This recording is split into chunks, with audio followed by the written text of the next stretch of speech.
very favorite song of mine. Why? Because of this lively beat and the cheerful melody the song carries with us, and that would definitely bring joy, rhythm, and energy into our hearts. தாளம் உற்சாகம் மகிழ்ச்சி நிறைந்த ஒரு அழகிய தமிழ் திரைப்படம். Please clap.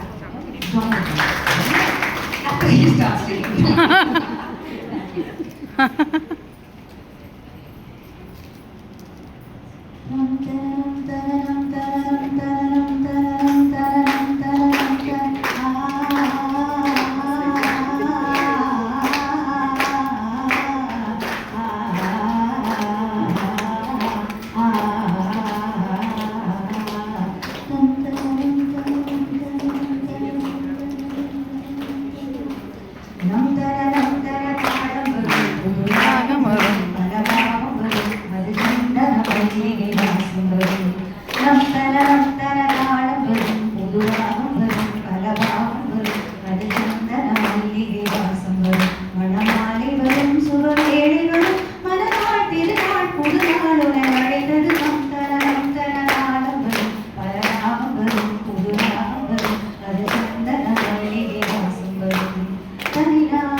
முந்திய நாளில் எந்த முன்பலனோ தொட சுகம்